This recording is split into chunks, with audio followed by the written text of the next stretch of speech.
Morning, everybody. Welcome to Monday Morning Gospel Quarterback. Whew, it's a cold one today, but man, it's beautiful to see the sun. So this week we look into and enter into Mark's Gospel in a little more intense way. Mark's Gospel is the first one written. It's the shortest one.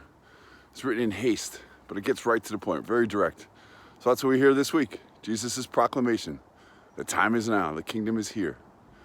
And then the second part of the gospel is like, what does that mean? It means to leave your old self, to leave your nets behind. So let's look at it a little more intently as we move into this week's reflection. The time is now. The kingdom is here. Repent and believe. The time is now. This is God's time. Now. Not when we die, not when we get older, not when we have it all figured out, and when we meet the right person or get the right job. No, the time is now. God is here. This is Jesus' proclamation in Mark's Gospel.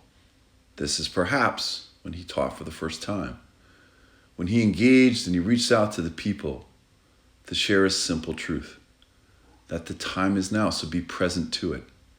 Be open to it. Don't wait for something to come. Be present to the now. Try not to spend so much time and energy worrying about the future or reliving the past. Be present, be fully present to the now.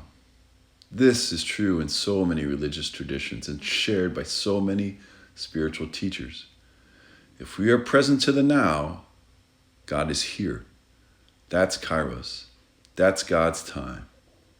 The time is now, the kingdom is here.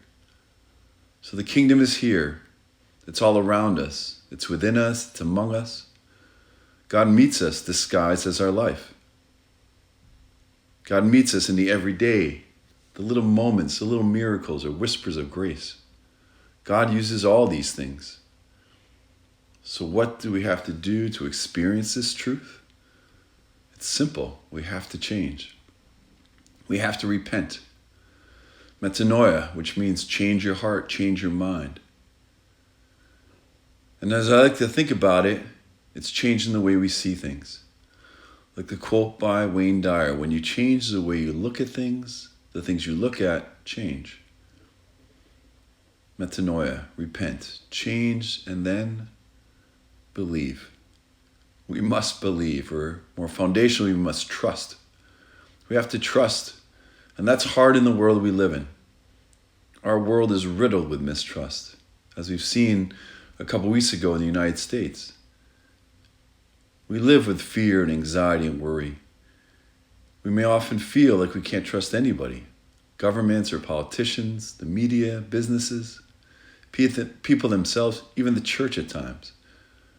So we're left with questioning and we're left with doubt, which makes it hard.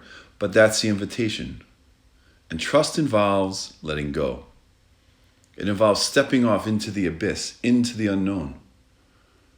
Trust involves embracing wonder and awe and things that can't always be explained, but we know that they're real nonetheless. Intangible things, intuitive things, like love and joy and hope, sadness, pain and hurt, but also forgiveness and healing and peace, all quite real. So this is Jesus' theory. This is the first part of the gospel we hear today. The time is now. The kingdom is here. Repent and believe. The second part of the story is the praxis or the application of this theory, which involves also letting go. Jesus calls Simon, Andrew, James, John to leave their nets, to leave their old life, their old selves, their external or ego selves, so they can follow. Now that's what I call metanoia, or change. Jesus certainly calls them to leave their comfort zone and to enter into something new. A new way of living out the covenantal relationship that they have with God and with each other and with themselves. Jesus calls them to trust in this invitation and to trust that they're not alone. Doesn't he call us to the same? Doesn't Jesus call us to trust that we are not alone, that God is with us, that the time is now, that the kingdom that we can co-create is here. We simply have to let go and be open to change while trusting in the process to really be people of faith. So that's it. That's the invitation. And may we grow into it this week.